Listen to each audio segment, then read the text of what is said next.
அல்லேலூயா. கர்த்தர் நல்லவர். ஆமென். ஆமாம், நம்ம ஆண்டவர் நம்மளோடு கூட இருக்கிறார். நம்மை உயர்த்தும்படிக்கு நம்மளோடு கூட இருக்கிறார். ஆமென். விசுவாசிக்கிறீங்களா? இதிலிருந்து ஊழியம் செய்கிறதுக்கு தேவன் கொடுத்த தருணத்துக்காக நான் கர்த்தரை துதிக்கிறேன். அல்லேலூயா. எத்தனை பேருக்கு சந்தோஷமாக இருக்குது இந்த ஆராதனைகளை கலந்து கொண்டது? ஆமென். அவர் நம்முடைய வாழ்க்கையில் இருக்கிற துன்பங்கள், கஷ்டங்கள், வேதனைகள் எல்லாவற்றையும் மாற்றி நம்ம நிச்சயமாக உயர்த்துவார். அதில் சந்தேகமே இல்லை. ஆமென். ஆமாம், இன்னைக்கு அது ஒரு ப்ரொஃபட்டிக்கான சாங்காக நம்ம எடுத்து ஆல்ரெடி நம்ம தியானிக்க போகிறோம். சங்கீதம் 3வது அதிகாரம் 3வது வசனத்தை நாம் எடுத்து வாசிக்க போகிறோம். சங்கீதம் 3:3. சங்கீதம் 3:3. ஆனாலும் கர்த்தாவே, நீர் என் கேடகமும் என் மகிமையும் என் தலையை உயர்த்துகிறவருமாயிருக்கிறீர். ஆமென். ஹல்லேலூயா. கர்த்தர் நம்முடைய தலைகளை உயர்த்துகிறவர். ஆமென். இதைத்தான் ஆண்டவர் இந்த நாளில் திரும்ப திரும்ப காலை வேளையில் பேசி கொண்டிருந்ததுனால அவைகளை நாம் தியானிக்க போகிறோம். தேவன் நம்முடைய தலையை உயர்த்த போகிறார். ஆமென். ஹல்லேலூயா. சந்தோஷமா இருக்கிறீங்களா? ஆமாம், உங்களுடைய துக்கம்லாம் நாம் நிறைய நேரங்களில் ஆண்டவரை தூச்சி பாடி இருக்கிறோம். அதனால நம்முடைய துக்கமெல்லாம் மாறி இருக்கிறதுன்னு விசுவாசிக்கிறீங்களா? விசுவாசிக்கிறது கிடையாது, அதை நம்ம உணரணும் முடியும். ஆமென்.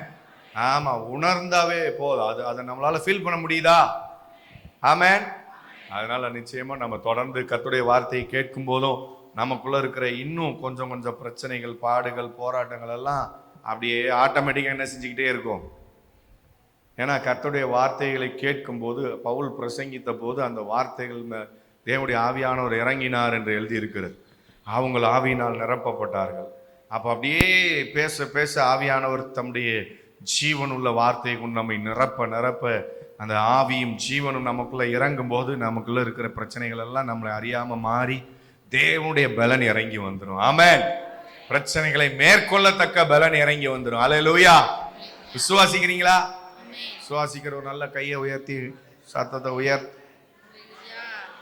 நல்லா சத்தமா ஒரு அல்லேலூயா சொல்லுங்க பார்க்கலாம்.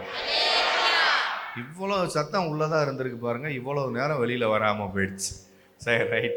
உங்களை தலையை உயர்த்துவார்னு சொன்னோன்னு தான் சத்தம் வருது போல, அது வரைக்கும் சத்தத்தை காணா. சரி, ரைட், ஓகே. கர்த்தர் நல்லவர்.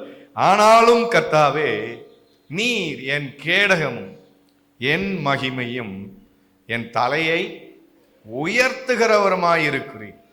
நம்முடைய வாழ்க்கையில தேவன் ஒரு உயர்வை, தேவனாகிய கர்த்தர் நம்முடைய வாழ்க்கையை உயர்த்தும்படிக்கு என்ன செய்ய திட்டமிட்டுட்டார். அதனால இன்னைக்கு ஆண்டவர் என்ன செய்யறாருன்னா வாக்கு பண்றார். என்ன வாக்கு பண்றாருன்னா, எப்படியாவது என் பிள்ளைகளுடைய தலையை உயர்த்தி அவங்க இருந்த ஸ்தானத்துல கொண்டு போய் நிறுத்த போகிறேன். நல்லா இருந்த ஸ்தானத்துல இருந்து ஒரு வேளை தலைகள் தாழ்த்தப்பட்டிருக்கும்னா அதே ஸ்தானத்துக்கு திரும்ப கொண்டு போய் உயர்த்துகிற தேவன். ஆமென். விசுவாசிக்கிறீங்களா? ஆமென். எனக்கு இது ரொம்ப நேரம் ஆண்டவர் பேசிட்டு இருந்தார். கடைசி நான் எண்ட் ஆஃப் த டைம்ல தான் இதுக்கு ஆயத்தமாய் ரெடி ஆகி, அதனால தான் நான் 9 மணிக்கு உள்ள வந்தேன். லேட்டாக கடன்னு ரெடி பண்ணேன். ஏன்னா காலையில் நல்ல ப்ரைஸ் ஓடிக்கிட்டே இருந்துச்சு, நல்லா ஆராதிச்சுக்கிட்டே இருக்க முடிஞ்சிச்சு. தேவன் எழும்பி லேட்டாக எழும்பினாலும் தேவன் ஆராதிக்க துதிக்க ஆண்டவரை உயர்த்தும்படி ஆண்டவர் கிருபை செய்தார். அது நிமித்தம் இந்த வார்த்தைகளை பேசும்போது எனக்கு ஒரு தைரியம், ஒரு சந்தோஷம் வந்துச்சு. ஆமென். அல்லேலூயா. எதுக்குன்னா அவர் திட்டமிட்டதைத்தான் அவர் சொல்லுவாரு, சொன்னதைத்தான் செய்வாரு, செய்யறதைத்தான் சொல்லுவார். ஆமென். அதனால இன்னைக்கு அவர் இந்த வார்த்தைகளை நம்முடைய தலையை உயர்த்த போகிறேன் என்று சொன்னார்னா அதுக்கு என்ன அர்த்தம் சொல்லுங்க? நம்மளை உயர்த்துவதற்கு என்னென்ன செய்யணுமோ அதை பூரா செஞ்சு வச்சிட்டாருன்னு அர்த்தம். அல்லேலூயா. ஆமா, நம்ம தலையை உயர்த்துவதற்கு அந்த நேரத்துல ஒன்றும் உயர்த்தல, அந்த நேரத்துல உயர்த்த போறதில்ல.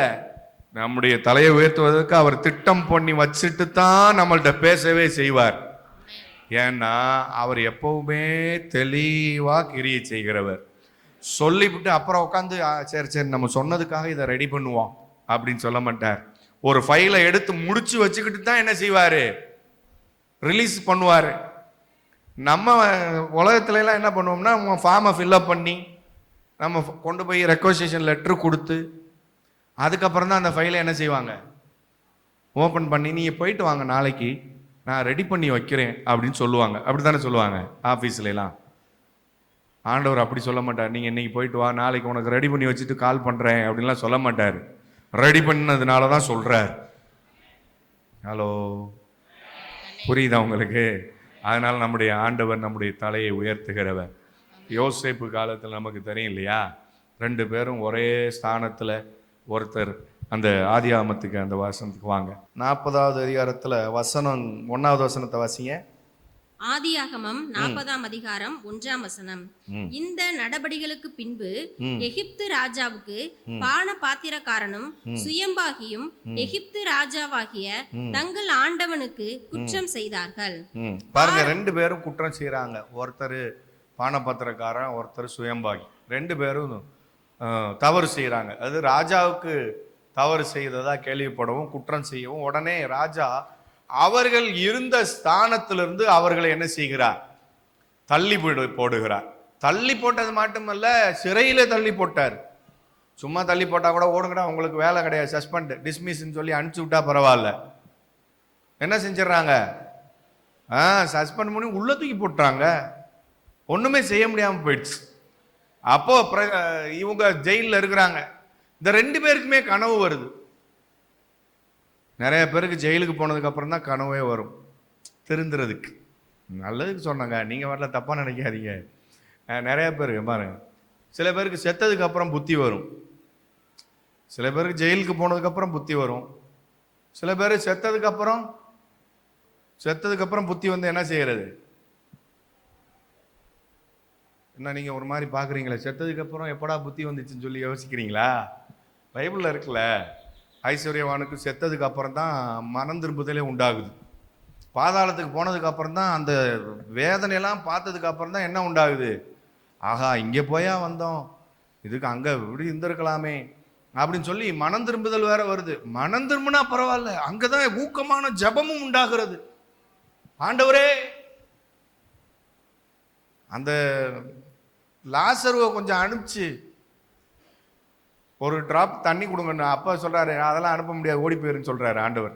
அதெல்லாம் கொடுக்க முடியாது, நீ வாட்டில் ஊர்ல இருக்கும்போது ஒரு சொட்டு தண்ணி நீ கொடுக்கல, உனக்கு இங்கே வெளில வந்த பிறகு உனக்கு வேணுமாடா அப்படின்னு கேட்டார்.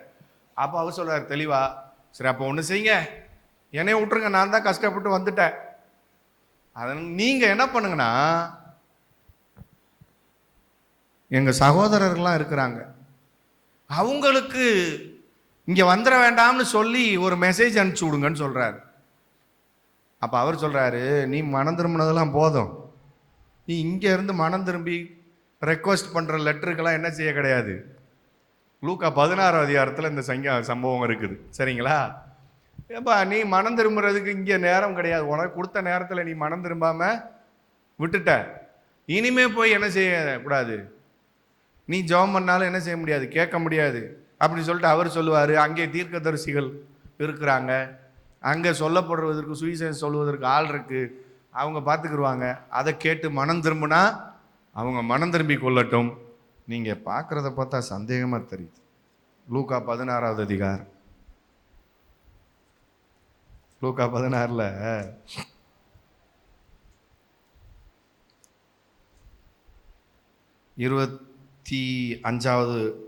26வது வசனத்துல, லூக்கா 16ஆம் அதிகாரம் 26ஆம் வசனம்.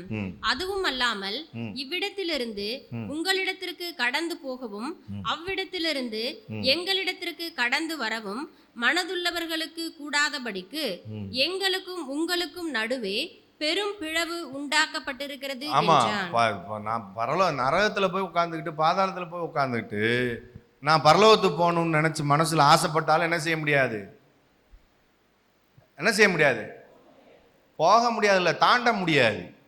ஏன்னா பெரிய கேப் இருக்குது. இங்கே அங்கே தாண்டணும்னா லாங் ஜம்ப் எவ்வளோ தூரம் தாண்டுவீங்க? இங்க இருந்து அந்த கேட்டு தொலை தாண்டிடுவீங்களா? அப்படி தாண்டின எந்த மனுஷனும் இல்லை. லாங் ஜம்ப் மிஞ்சி போனால் 5 மீட்டர் தாண்டுவாங்க, அல்லது 10 மீட்டர் தாண்டுவாங்க. 10 மீட்டரே 30 அடி தூரத்துக்குலாம் தாண்டுவாங்களான்றது தெரியாது. அதனால தான் அவன் சொன்னார், இங்கே இருந்தெல்லாம் மனசு இருந்தால் கூட என்ன செய்ய முடியாது, வர முடியாது. அதனால இது எதுக்கு சொல்கிறேன் அப்படின்னா, அடுத்து சொல்கிறேன் பாருங்க. 27க்கு வாங்க. அப்பொழுது அவன் உடனே மனம் திரும்பிட்டா இருப்பாருங்க. மனசு இல்ல, தனக்கு தான் கிடைக்கல சான்ஸ், சரி நம்ம சகோதரர்களுக்காக கிடைக்கட்டும் சொல்லி அவனுக்கு ஒரு ஆசை பாருங்க. அப்படியானால் தகப்பனே, எனக்கு 5 பேர் சகோதரர் உண்டு. அவர்களும் வேதனை உள்ள இந்த இடத்துக்கு வராதபடி அவன் போய் அவர்களுக்கு சாட்சியாக அறிவிக்கும் பொருட்டு நீர் அவனை என் தகப்பன் வீட்டுக்கு அனுப்பும்படி உம்மை வேண்டிக் கொள்ளுகிறேன் என்றார். இப்பதான் ஜெபம் எல்லாம் பயங்கரமா வருது. பாதாளத்துக்கு போனோன்னா ஜெபம், ஆத்ம பாரம் எப்படி வருது பாருங்க. ஹலோ, சபைக்கு வரும்போது வராத பாரம் பாதாளத்துக்கு போய் வந்தாலும் வீண், வேஸ்ட். சபையில் இருக்கும்போது, பூமியில் உயிரோடு இருக்கிறபோது நமக்கு கிடைக்கிற பாரம் தான் உண்மையான பாரம். அதில் நம்ம ஜெபம் பண்ணால் மட்டும்தான் பதில் கிடைக்கும். பாதாளத்தில் போய் உட்காந்துக்கிட்டு ஜெபம் பண்ணால் அங்கே ஜெபத்துக்கு என்ன உண்டாகாது சொல்லுங்க? பதில் வராது. இது நான் எதுக்கு சொல்கிறேன்னு தெரியல, ஆனால் ஒன்று மட்டும் நிச்சயமாக தெரியுது, சாகிறதுக்குள்ளே மனம் திரும்பிடுங்க அப்படின்னு சொல்ல தோணுது. ஒருவேளை இது வரைக்கும் மனம் திரும்பாமல் சபைக்கு வந்துக்கிட்டு இருந்தீங்கன்னா கூட என்ன செஞ்சிருங்க? மனம் திரும்பிடுங்க. இல்லை எப்படியாவது பார்த்துக்கலாம், எப்படியும் ஏசாமி ஒரு சந்தர்ப்பம் வச்சுருப்பாருன்னா அதுக்கு தான் இதையும் சொல்கிறேன்.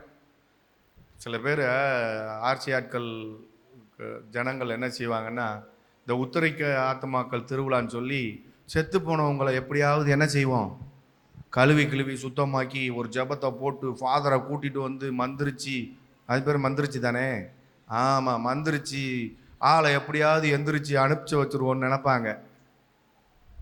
அதுக்கு தான் சொல்லப்பட்டது, இங்கே ஒன்றும் செய்ய முடியாதுப்பா, அதுக்கெல்லாம் வாய்ப்பு கிடையாது ராஜா அப்படின்னு சொன்னது மாதிரி இருக்குது.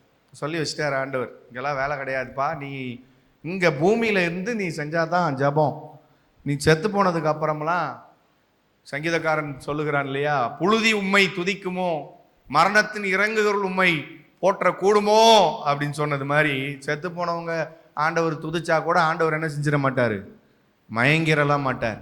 அது போலதான் இந்த மனுஷன் செத்ததுக்கு அப்புறம் எனக்கு 5 சகோதரர்கள் இருக்கிறாங்க ஆண்டவரே, எப்படியாவது சாட்சி சொல்ல சொல்லுங்க. என்ன சாட்சி சொல்லணுமா?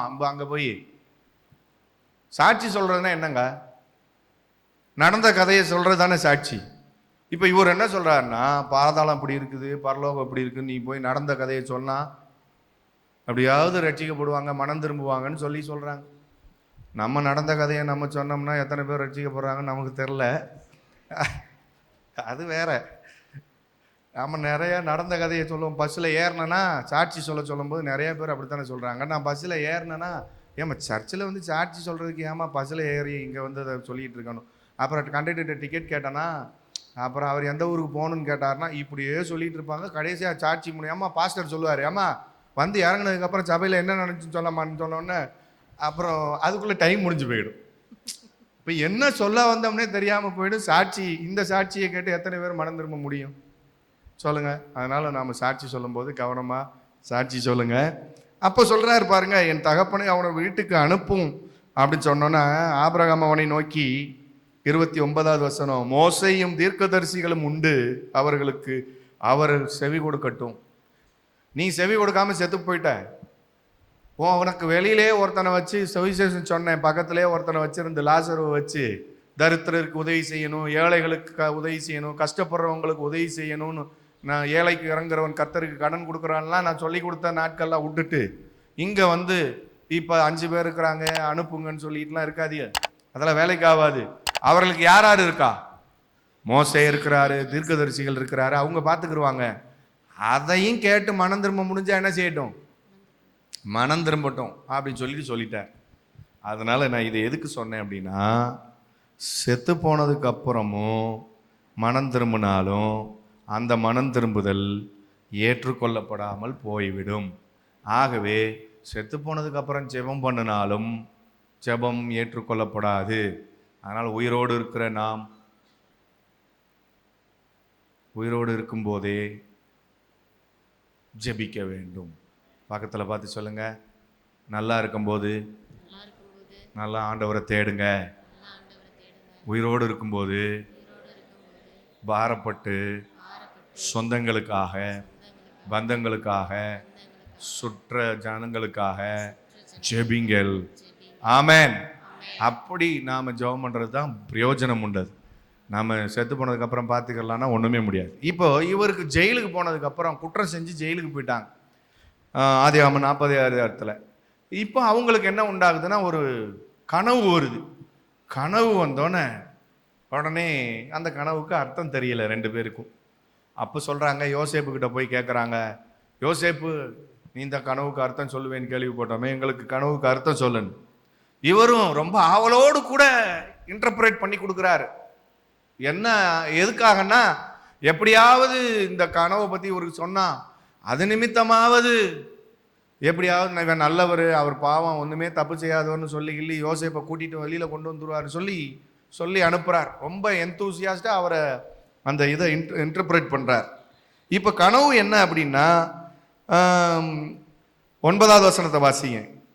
ஆதியாகமம் 40 அப்பொழுது பானபாத்திரரின் தலைவன் யோசேப்பை நோக்கி, என் சொப்பனத்திலே ஒரு திராட்சை செடி எனக்கு முன்பாக இருக்க கண்டேன். அந்த திராட்சை செடியிலே 3 கொடிகள் இருந்தது, அது துளிர்த்திருக்கிறதா இருந்தது, அதில் பூக்கள் மலர்ந்திருந்தது, அதன் குலைகள் பழுத்த பழங்களா இருந்தது. பார்வோனுடைய பாத்திரம் என் கையிலே இருந்தது. நான் அந்த பழங்களை பறித்து அவைகளை பார்வோனுடைய பாத்திரத்தில் பிழிந்து அந்த பாத்திரத்தை பார்வோனுடைய கையிலே கொடுத்தேன் என்று தன் சொப்பனத்தை சொன்னான். தன் சொப்பனத்தை சொல்றார். சொன்ன உடனே அதற்கு அர்த்தம் சொல்றார் யோசேப்பு. அதற்கு யோசேப்பு, அந்த 3 கொடிகளும் 3 நாளாம், 3 நாளைக்குள்ளே பார்வோன் உன் தலையை உயர்த்தி உன்னை மறுபடியும் உன் நிலையிலே நிறுத்துவார். கவனிங்க, பழைய நிலையில நாம உயர்த்தப்பட்ட நிலையில இருந்து ஒருவேளை நம்முடைய தவறுகளினால நாம் தாழ்த்தப்பட்டு இருந்தாலும் தள்ளப்பட்டு இருந்தாலும் தேவன் நம்முடைய தலையை உயர்த்த போகிறார். ஆமென், அல்லேலூயா. மீண்டும் சொல்லுகிறேன், ஒருவேளை நம்முடைய தவறுகள்னால, நம்முடைய அறியாமையினால, நம்முடைய மதி இல்லாமையினால செய்த விஷயங்கள்னால ஏற்பட்ட எல்லா பாதிப்புகளும் ஒருவேளை தள்ளப்பட்டு இருக்கலாம் அல்லது தாழ்த்தப்பட்டு கிடக்கலாம். கர்த்தர் மீண்டும் நம்மை அதே ஸ்தானத்துல நம்முடைய தலையை உயர்த்த போகிறார். அல்லேலூயா. விசுவாசிக்கிறீங்களா? ஆமென். அதுதான் இந்த பானபாத்திரக்காரன் வாழ்க்கையில நடந்துச்சு. பானபாத்திரக்காரன் தள்ளப்பட்டவன், சிறையில தள்ளப்பட்டான். ஆனாலும் அவனை மீண்டும் அந்த குற்றத்தை இந்த மாற்றி மன்னித்து ராஜா அவனை என்ன செய்தார்? ஏற்றுக்கொண்டார் இருக்கிறது. நம்முடைய வாழ்க்கையில நம்முடைய ராஜாதி ராஜாவும் நம்மை ஏற்றுக்கொள்ளுகிறவராய் இருக்கிறார். ஆமென். நம்முடைய கிடைக்கிற அந்த கான்சியஸை மட்டும் விட்டுறக்கூடாது. நம்ம கிடைக்கிற சொப்பனங்களையோ தரிசனங்களையோ ஆண்டவர் நம்மளிடத்துல பேசி ஆண்டவர் நம்மை மனம் திரும்ப செய்வார் என்றால், அல்லது மனம் மாற சொல்வார் என்றால் கண்டிப்பா என்ன செய்ய வேண்டும்? அதற்கு கீழ்ப்படியும் போது நிச்சயமாய் ஆண்டவர் நம்முடைய தலையை என்ன செய்வார்? உயர்த்துவார். அதுல எந்த மாற்றமுமே கிடையாது. அதுவும் நம்ம கையில தான் இருக்கு. ஆண்டவருக்கு சொல்லுகிற வழியில நாம நடந்து கீழ்ப்படிஞ்சு வாழ்ந்தோம்னா கண்டிப்பா உயர்த்துவார். ஆமென். ஆமா. அப்போ நம்முடைய சிறையிருப்புகளை தேவன் நம்முடைய தலையை உயர்த்த வேண்டும் என்று திட்டமிட்டுட்டாரு. பொதுவா தலையை உயர்த்துறது அப்படின்றது பாத்தீங்கன்னா, ஒரு கொம்பு உயர்த்தப்படும் அப்படின்னு சொல்லப்படுது இல்லையா? சில இடங்கள்ல கொம்பு உயர்த்தப்படும் அப்படிலாம் சொல்லப்பட்டிருக்கு. நீங்க எடுத்து பார்த்தீங்கன்னா 1 சாமுவேல் 2 1 1 சாமுவேல் 2 அப்பொழுது அன்னாள் ஜெபம் பண்ணி என் இருதயம் கர்த்தருக்குள் களி கூறுகிறது, என் கொம்பு கர்த்தருக்குள் உயர்ந்திருக்கிறது. என் கொம்பு கர்த்தருக்குள் உயர்ந்து. பொதுவா கொம்பு அப்படின்னு சொல்லும் போது எதுதான் ஞாபகம் வரும்? கொம்பு முதுகுல இருக்குமா, தலையில இருக்குமா, வால்ல இருக்குமா? சொல்லுங்க, எங்க இருக்கும்? கொம்பு தலையில தானே இருக்கும். பொதுவாகவே கொம்பு என்று சொல்லும்போது தலை உயர்த்தப்படுகிறது என்று சொல்லும்போது அதுவும் ஒரே மீனிங் தான். கொம்பு உயர்த்தப்படும் என்று சொல்லும் போதும் என்னது தான்? தலை உயர்த்தப்படுகிறது தான் அவர் சொல்லுகிறாரு. அப்பொழுது அன்னாள் ஜெபம் பண்ணி என் இருதயம் கர்த்தருக்குள் களி கூறுகிறது, என் கொம்பு அதாவது என் தலை கர்த்தருக்குள் உயர்கிறது. பொதுவா கொம்புன்னா நமக்கு பல அர்த்தங்கள் சொல்லப்படுகிறது. வேதத்தின்படி கொம்பு பலத்துக்கு அடையாளமாய் சொல்லப்படுகிறது, பலத்தை குறிக்கிறதா இருக்கிறது. உபாகமம் 33வது அதிகாரம் 7வது வசனத்துல சொல்லப்பட்டிருக்குது. உபாகமம் 33:7. உபாகமம் 33ஆம் அதிகாரம் 7ஆம் வசனம். அவன் யூதாவை குறித்து, கர்த்தாவே யூதாவின் சத்தத்தை கேட்டு அவன் தன் ஜனத்தோட திரும்ப சேர பண்ணும், அவன் கை பலக்க கடவது, அவனுடைய சத்துருக்களுக்கு அவனை நீங்களாக்கி விடுகிற சகாயரா இருப்பீராக என்றார். 17 வாசிங்க. 17ஆம் வசனம். அவன் அலங்காரம் அவன் தலையீற்று காளையினுடைய அலங்காரத்தை போலவும், அவன் கொம்புகள் காண்டாமிருகத்தின் கொம்புகளை போலவும் இருக்கும். அப்போ கொம்பு அப்படின்னா காண்டாமிருகத்தின் கொம்பு அப்படின்னாவே, காண்டாமிருகத்துக்கு இருக்கிற அந்த ஒரு கொம்பு அவ்வளோ ஸ்ட்ராங்கான கொம்பு, ஒரே ஒரு கொம்பு தான் இருக்கும். அதை வச்சு அடிக்கிற அடி ஒரு மிருகம் கூட கிட்டக்க வராது. ஒரு முட்டு முடிச்சுன்னா அவ்வளோ பலத்தோடு இருக்கும். இப்போ கொம்பு என்பது பொதுவாக என்னத்தை குறிக்கிறதா இருக்குது? ஆமா, அதாவது பலத்தை குறிக்கிறதா இருக்குது.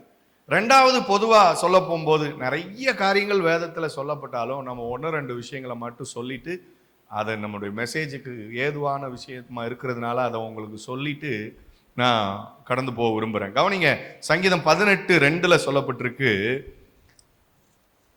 கர்த்தர் இரட்சணிய கொம்பா இருக்கிறார் என்று சொல்லி.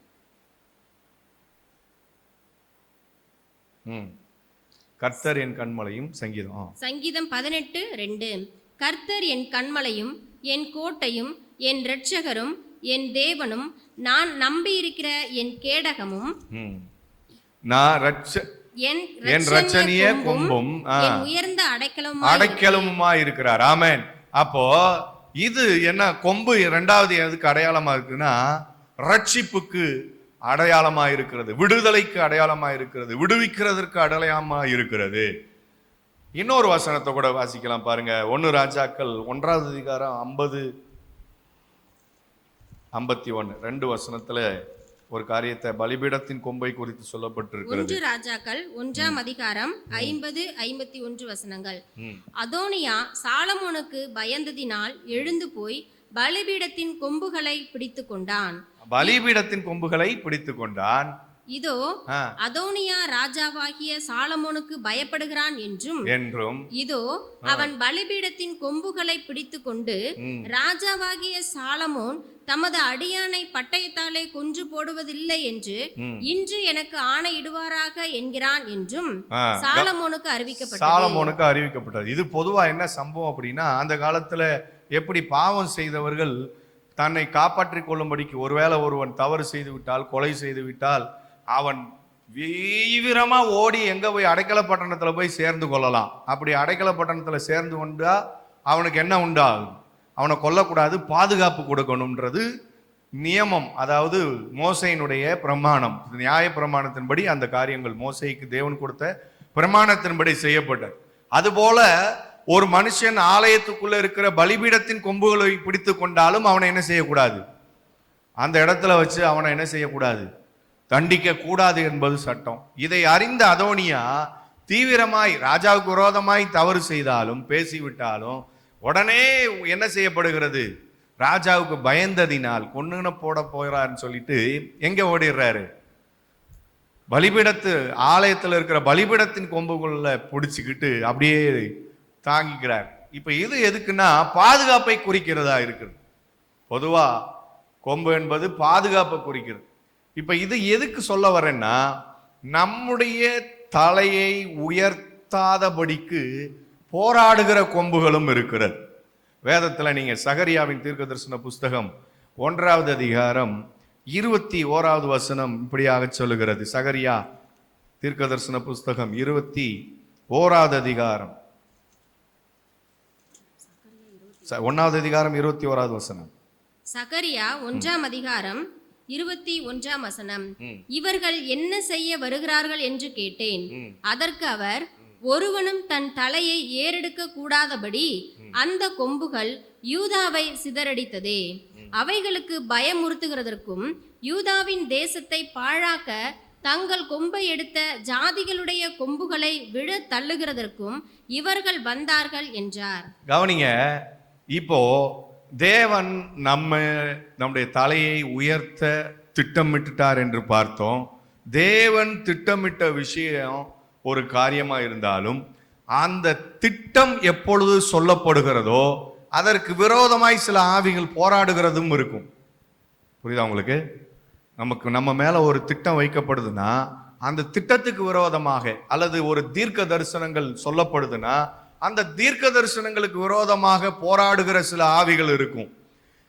ஆனா இங்க என்ன சொல்லப்படுதுன்னா ஆல்ரெடி சிதறடித்த காரியங்களை சொல்லப்படுகிறது. நான் உங்களுக்கு அந்த ஒரு திட்டம் சொல்லப்படும் போது அந்த திட்டத்துக்கு விரோதமாக எப்படி போராடினதையும் நான் உங்களுக்கு காண்பித்து தருகிறேன். நீங்க நமக்கு சொல்லப்படுகிற தீர்க்க தரிசனங்களுக்காகவும் சில ஆவிகள் போராடும். அதை நாம் ஜெயித்து, அதை நாம் முறியடித்து, நமக்கு மேல கொடுக்கப்பட்டிருக்கிற அந்த ப்ராமிசஸை, நமக்கு மேல சொல்லப்பட்ட அந்த தீர்க்க தரிசன ப்ராஃபஸியை நாம் என்ன செய்ய வேண்டும்? பெற்றுக்கொள்ளத்தக்கதாய் போராடும்படிக்கு ஆலோசனை சொல்லப்படுகிறது. நாம ஒரு திட்டம் சொல்லப்பட்டதுக்காக போராடுகிற ஆவிகளை குறித்து நாம் பார்க்கிறோம். பாருங்க, நீங்க ஆதியாகமத்துக்கு வாங்க. ஆதியாகமம் 37ஆம் அதிகாரம் 5ஆம் வசனம். யோசேப்பு ஒரு சொப்பனம் கண்டு அதை தன் சகோதரருக்கு அறிவித்தான். அது நிமித்தம் அவனை இன்னும் அதிகமாய் பகைத்தார்கள். கவனிங்க, ஒரு திட்டம் யாருக்கு கொடுக்கப்படுகிறது? யோசேப்புக்கு சொல்லப்படுகிறது. அது சொப்பனங்கள் வழியாய் அந்த திட்டத்தை தேவன் யோசேப்புக்கு வெளிப்படுத்துகிறார். யோசேப்புக்கு வெளிப்படுத்தப்பட்ட அந்த திட்டம் பெரிய மேன்மையான திட்டம். அந்த திட்டத்தை சொப்பனத்தின் மூலம் வெளிப்படுத்தினது நிமித்தம் சொப்பனத்தை யாரு சொல்றா? யோசேப்பு சொல்லிப்படுறார். சொன்ன உடனே என்ன ஆகுதுன்னா அது நிமித்தம் அவனை அதிகமா என்ன செய்தார்கள்? பகைத்தார்கள். இன்னைக்கு நல்லா தெரிஞ்சுக்கங்க, எந்த ஒரு மனுஷன் மேல தேவனுடைய கரம் இருக்கிறதோ, எந்த ஒரு தேவ பிள்ளைகள் மேல தேவனுடைய திட்டம் இருக்கிறது என்று வெளிப்படுத்தப்பட்டாலும், இருக்கிறதை பிசாசு அறிந்து கொண்டாலும் அதற்கு விரோதமாய் போராடுவான். ஹலோ, புரியுதா உங்களுக்கு? ஆமா, அந்த திட்டத்துக்கு விரோதமாகவும் அந்த சித்தத்துக்கு நிறைவேற்றக்கூடாதபடிக்கு பிசாசு போராடுவான். அதை நாம தெரிந்து கொண்டு என்ன செய்ய வேண்டும்? சில பேரை தேவன் ஊழியத்துக்குன்னு கூப்பிட்டுருப்பாரு. அந்த திட்டம் அவங்க மேல இருக்கும். ஆனா அவங்க ஊழியத்துக்கு வரக்கூடாது, அவங்கள குறித்து தேவன் சொன்ன தீர்க்க தரிசனங்கள் நிறைவேறக்கூடாது என்பதற்காகவே என்ன செய்வான்? போராடுவான். சில பேரை தேவன் ஆசீர்வதிக்கும்படிக்கு சொல்லியிருப்பார், நான் இந்த பிசினஸ் செய்யி, நான் இந்த பிசினஸ்ல நான் உன்னை விருத்தி அடைய பண்ணுவேன்னு. ஆனால் இவன் விருத்தி அடைஞ்சா தேவனுடைய ராஜ்யத்துக்கு இவன் உதவி செய்வான் என்று அறிந்தால் பிசாசானவன் என்ன செய்வான்? சொல்லுங்க. அந்த பிசினஸ் எப்படியாவது காலி பண்ணி ஒண்ணும் இல்லாம ஆக்கணும் சொல்லி என்ன செய்வான்? போராடுவான். அப்படி போராடுகிற பிசாசுகளை நாம் அறிந்து கொண்டு அதை ஜெயிக்கத்தக்க பலத்தை தேவனுடைய சமூகத்தில் பெற்றுக்கொண்டு அவைகளை அழித்து விட வேண்டும். ஆமென். இப்போ நான் உங்களுக்கு சொல்றேன் பாருங்க. இப்போ இந்த சொப்பனம் சொல்லப்பட்டுருச்சு, சொப்பனம் சொல்லியாச்சு. உடனே பகைக்கிறாங்க சகோதரர்கள். பகைச்சிட்டு இவங்க என்ன நடக்குது அப்படின்னா, இவங்கெல்லாம் ஆடு மேய்க்க போறாங்க. ஆடு மேய்க்க போறது உடனே யோசேப்புக்கு என்ன கொடுத்து விடுறாங்க? இது கொடுத்து விடுறாரா? சொப்பனங்கள் நிமித்தம் பகைச்சாங்க. இப்போ இவனை கூட்டிட்டு போய் பின்னாடி சகோதரர்கள் தகப்பனுடைய ஆடுகளை மேய்க்க போனார்கள். 12வது வசனம். அப்போ ஆதியாகமம் 37ஆம் அதிகாரம் 12ஆம் வசனம். பின்பு அவன் சகோதரர் சீகேமிலே தங்கள் தகப்பனுடைய ஆடுகளை மேய்க்க போனார்கள். அப்ப இஸ்ரவேல் அவருடைய தகப்பன் யாக்கோபு என்ன செய்யறாருன்னா, இவன் அனுப்புறாரு, யோசேப்பை அனுப்பிச்சு நீ அவங்கள போய் விசாரிச்சுட்டு வா. இது ஏறக்குறைய தாவீது கதை மாதிரியே இருக்குல்ல. தாவீதும் என்ன செஞ்சாரு? போய் யுத்தத்துல நிக்கிற ஆளை போய் விசாரிச்சுட்டு வானா அவங்க அப்பா அனுப்பிச்சது மாதிரி யோசேப்பை இந்த அனுப்பி விடுறார். இப்படி அனுப்பிச்சு விடும்போது என்ன நடக்குதுன்னா, இவர் தூரத்துல நடந்து வராரு. தேடி கண்டுபிடிச்சி அந்த ஆடுகளை மேய்க்கிற சகோதரரை போய் விசாரித்து விட்டு வரலாம் என்று தேடி கண்டுபிடிச்சு யோசேப்பு வந்துகிட்டு இருக்கும்போது தூரத்திலே அவனை வருகிறதை பார்க்கிறார்கள். 18வது வசனம். ஆதியாகமம் 37ஆம் அதிகாரம் 18ஆம் வசனம். அவர்கள் அவனை தூரத்தில் வர கண்டு அவன் தங்களுக்கு சமீபமாய் வரும் முன்னே அவனை கொலை செய்யும்படி சதி யோசனை செய்கிறாங்க. இப்ப எப்பவுமே என்ன பிரச்சனைன்னு வந்துருச்சுன்னா என்ன உண்டாகிறது? இப்போ ஒரு திட்டம் சொல்லப்பட்ட உடனேயே என்ன உண்டாகுது? இப்போ சதிகள் செய்யப்படும். பிசாசு எப்பவுமே சதி செய்ய ஆரம்பிப்பான். இது இந்த சம்பவங்கள்ல வழியில தெரியுது. இப்ப தெரிஞ்சோன்ன 19வது வசனத்தை வாசிங்க. ஒருவரை ஒருவர் நோக்கி இதோ சொப்பனக்காரன் வருகிறான், நாம் அவனை கொன்று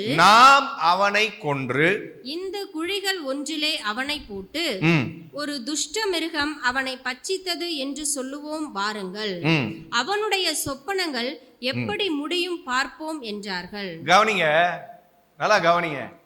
இப்ப சொன்னது யோசேப்புனால அவனை கொல்லணும்னு திட்டம் போடுறாங்க. கொன்னுட்டா அவங்க சொல்ற வார்த்தை என்னன்னா, இவனை கொன்றுவோம் அப்படின்னு சொல்லல.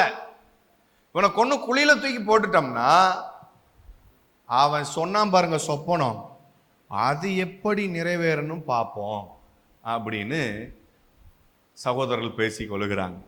அதனால தேவன் நமக்கு ஒரு திட்டத்தை வெளிப்படுத்தினார், அல்லது தேவன் நம்ம மேல ஒரு திட்டம் வைக்கப்பட்டு இருக்கிறது என்று பிசாசுக்கு தெரிஞ்சுச்சுன்னா, பிசாசு மனிதர்களை கொண்டு ஒரு பக்கம் போராடுவான், அசுத்த ஆவிகள் நமக்கு விரோதமாய் போராடும்.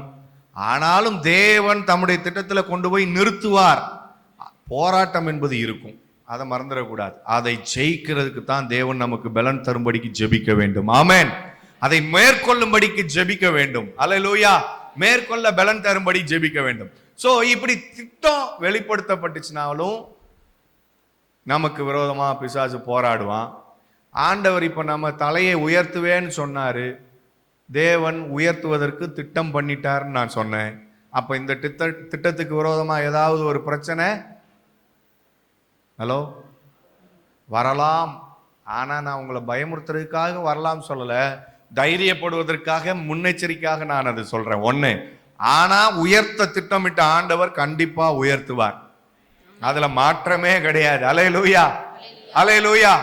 அப்போ வசனம் நாம சகரியால வாசிச்சது நம்முடைய வாழ்க்கையை பாதித்த ஆவிகளை குறித்து நாம் வாசிக்கிறோம். நம்முடைய வாழ்க்கையில தேவன் உயர்வை கட்டளையிட்டு இருக்கிறார். நம்முடைய வாழ்க்கையில தேவன் ஒரு மேன்மையை கட்டளையிட்டு இருக்கிறார். நம்முடைய வாழ்க்கையை மேன்மைப்படுத்த வேண்டும் என்பது தேவ திட்டமா இருக்கிறது.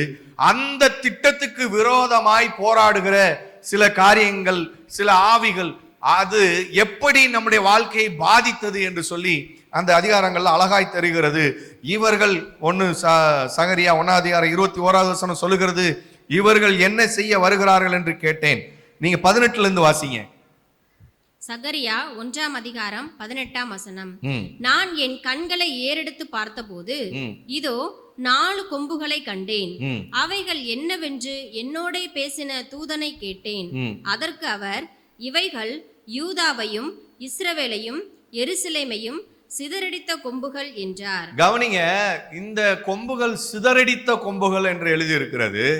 இந்த கொம்புகள் யூதாவையும் எருசலேமையும் இஸ்ரவேலையும் சிதறடித்த கொம்புகள் அப்படின்னு மேல உள்ள வசனம் சொல்லி இருந்தாலும், வசனத்துல தெளிவா 21 அவர்கள் தங்கள் தலையை ஏறெடுக்க கூடாதபடி சிதறடித்து போட்ட கொம்புகள். நாம் உனக்கு உயர்வை தேவன் கட்டளையிட்டு இருக்கிறார். ஆண்டவர் சொன்னார், நம்முடைய தலையை உயர்த்துவேன் என்று வாக்கு பண்ணி இருக்கிறார். இப்ப இந்த உயர்வுக்கு விரோதமா ஏற்கனவே நம்முடைய வாழ்க்கையில போராடிட்டு இருக்கிற சில ஆவிகள் இருக்கலாம். நம்முடைய வாழ்க்கையை சிதறடித்து கொண்டிருக்கிற ஆவிகள் இருக்கலாம். இவைகள்ல இருந்து நமக்கு ஜெயம் தரும்படிக்கு தான் ஆண்டவர் இந்த நாள்ல நம்மளோடு பேசி கொண்டிருக்கிறார். விசுவாசிக்கிறீங்களா? ஆமென். நம்முடைய வாழ்க்கையில உயர்வை தேவன் கட்டளையிட்டாலும் சில ஆவிகள் தடுப்பதற்கு போராடும், சில மேன்மை அடைய விடாதபடிக்கு போராடும். என்னைக்குமே தேவ திட்டம் ஒன்று வெளிப்படுத்தப்பட்டுச்சுன்னா அந்த திட்டத்துக்கு விரோதமாய் போராடுகிற சில ஆவிகள் இருக்கிறது. 1 தீமோத்தேயு 1:17 என்று நினைக்கிறேன். அதை நீங்க வாசிங்களேன். ஓகே. 1 தீமோத்தேயு 1:18. 1 தீமோத்தேயு 1:18. குமாரனாகிய தீமோத்தேயுவே, உன்னை குறித்து உனக்கு உண்டான தீர்க்க தரிசனங்களின்படியே நீ அவைகளை முன்னிட்டு எவைகளை முன்னிட்டு சொல்லுங்க. நமக்கு கொடுக்கப்பட்டிருக்கிற தீர்க்க தரிசனங்களின் பொருட்டு, தேவ தரிசனங்களின் பொருட்டு, தேவ திட்டத்தின் பொருட்டு என்ன செய்யணுமா? நல்ல போராட்டம் பண்ணும்படி இந்த கட்டளை உனக்கு ஒப்புவிக்கிறேன். சில நேரங்கள்ல என்ன சொல்றாங்கன்னா, தீர்க்க தரிசனம் சொல்லிட்டாருன்னா ஆண்டவர் கண்டிப்பா என்ன செய்வாரு? நிறைவேற்றுவார். அது உண்மை, அதுல மாற்றம் இல்லை. நானும் அதான் சொல்றேன். ஆண்டவர் பேசிட்டார்னா கண்டிப்பா நிறைவேற்றுவார். ஆனால் நாம் சில காரியங்களை செய்ய வேண்டும் என்று வேதம் எல்லா இடத்திலையும் சொல்லப்படுகிறது. Every promises is under control of any, என்னமே எதாவது சொல்லப்படுதுன்னா ஒரு கண்டிஷனோட தான் செயல்பட்டு ஆண்டவர் எல்லா இடத்துலையும் அதை தான் எழுதுறார். ஆனா இங்க பவுல் தீமோத்தேயுக்கு எழுதும் போது அவர் சொல்றாரு, உனக்கு சொல்லப்பட்டிருக்கிற அந்த தீர்க்க தரிசனம், உன்னை குறித்து தேவன் வெளிப்படுத்திருக்கிற அந்த வெளிப்பாடுகள், சில நேரங்கள்ல ஊழியர்கள் கொண்டு வந்திருக்கோம், சில நேரங்கள்ல தேவன் உங்களுக்கு பேசி இருப்பாரு. நீங்க அதை ஒரு சில இடங்கள்ல சொல்லியிருப்பீங்க. சில பேர்கிட்ட பேசி ஷேர் பண்ணுவோம், ஜெபம் பண்றதுக்காக ஷேர் பண்ணுவோம் சொல்லி பேசி இருக்கலாம். அந்த வார்த்தைகள் ஏர்ல இருக்கும், அட்மாஸ்பியர்ல இருக்கும். அந்த வார்த்தைகளை பிடித்து கொண்டு போராடுகிற ஆவிகள் உண்டு. அவைகள் நிறைவேறக்கூடாது, இவங்க நிறைவேற்றினா இவங்க நமக்கு விரோதமா கிரியை செய்வார்கள் என்று பிசாசு தெரியும். ஆகவே பிசாசுக்கு என்ன செய்வான் அப்படின்னா, இதை போராடாதபடிக்கு தடுக்க பார்ப்பான், அதுக்காக செயல்படாதபடிக்கு நம்மளை சிதறடிக்க பார்ப்பான். ஆனா நாம் என்ன செய்ய வேண்டும்?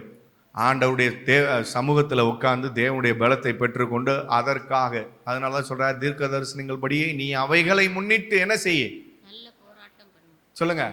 தீர்க்க தரிசனத்துக்காக நல்ல போராட்டம். அப்படின்னா போராட்டம் இருக்கும் தானே அர்த்தம்? சொல்லுங்க சார். ஹலோ, இருக்குமா இருக்காதா? வசனத்தை சொல்லிட்டாங்க. சரி, உங்களுக்கு சொல்றேன். சீடு, ப்ராஃபசி என்பது ஒரு சீடு. தீர்க்க தரிசனம் தேவன் நம்ம வாழ்க்கையில போட்ட ஒரு சீடா வச்சுக்கிறோம். வார்த்தை என்பது விதையா வச்சுக்கிறோம். அந்த விதைக்கு என்ன பவர் இருக்குது? வளர்ந்து பலன் கொடுத்து பெருகுகிற அளவுக்கு என்ன இருக்குது? பலன் இருக்குது. அதுக்குள்ள அந்த பவர் இருக்குது அதுக்குள்ள. அப்போ அந்த சீடை நம்மள்ட்ட கையில கொடுத்துட்டார். அந்த சீடை கையில கொடுத்துட்டா, இப்ப விதை இருந்தா என்ன செய்யணும்? அந்த விதையை என்ன செய்யணும் நம்ம? சொல்லுங்க. கோதுமை மணியானது நிலத்துல விழுந்து, நிலத்துல சொல்லுங்க விழுந்து சாகணும். பக்கத்தில் பார்த்து சொல்லுங்க, என்ன சொன்னாங்க?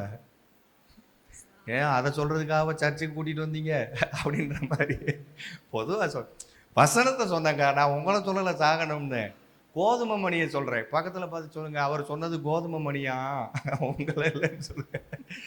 கோதுமை மணியானது விழுந்து செத்தால் ஒழிய, மடிந்தால் ஒழிய அது என்ன செய்ய முடியாது. மண்ணில் விழுந்து மடிந்தால் ஒழிய என்ன செய்ய முடியாது. அப்பனா விதை இருக்குது அப்படின்னா அது விதைக்கப்பட்டு அது ரூபம் மாறி அது வளர்ந்து பலன் கொடுக்கணும். இப்போ அடுத்த ப்ராசஸுக்கு வருவோம். இப்போ விதையை விதைச்சாச்சு, விதைச்சு வளர்றதுக்கு என்ன செய்யணும் சார்? சொல்லுங்க. விதையை வச்சுட்டீங்க, சரி, ஒரு கண்ணை வச்சுட்டீங்க, கண்டு நட்டு வச்சுட்டீங்க, மாமரத்தை மாங்கன்று நட்டு வச்சுட்டீங்க. அந்த மரக்கன்று நட்டு வச்சோடனே என்ன செய்யணும்? தண்ணி ஊற்றணுமா வேண்டாமா? தண்ணி ஊற்றாமல் வளர்ந்துருமா? வளராது. அதுபோலதான் நமக்கு சொல்லப்பட்டிருக்கிற தேவனுடைய தீர்க்க தரிசனமான வார்த்தைகள் வளரத்தக்கதாக ஜீவ தண்ணீரை ஊற்றி கொண்டே இருக்கணும். பரிசுத்த ஆவியின் அபிஷேகத்தை என்ன செஞ்சுக்கிட்டே இருக்கணும்? ஊற்றிக்கிட்டே இருக்கணும். அது அப்பதான் அது என்ன செய்யும்? வளரும். அப்பதான் அந்த ப்ராஃபஸி என்ன செய்ய வரும்? ஃபுல்ஃபில் ஆகும். இல்லைன்னா அந்த ப்ராஃபஸிக்கு விரோதமா பிசாசு போராடி இன்னைக்கு நடக்க வேண்டியதை நாளைக்கு கொண்டு போய் நாளைக்கு தடுத்து என்ன செய்வான்? ஒரு காலங்களை என்ன செய்யும்? எடுத்துரும்.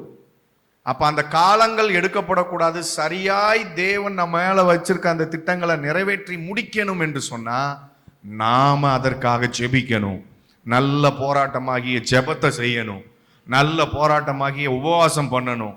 நல்ல போராட்டமாகிய தேவனோடு கூட இருக்கிற உறவை காத்து கொள்ள வேண்டும்.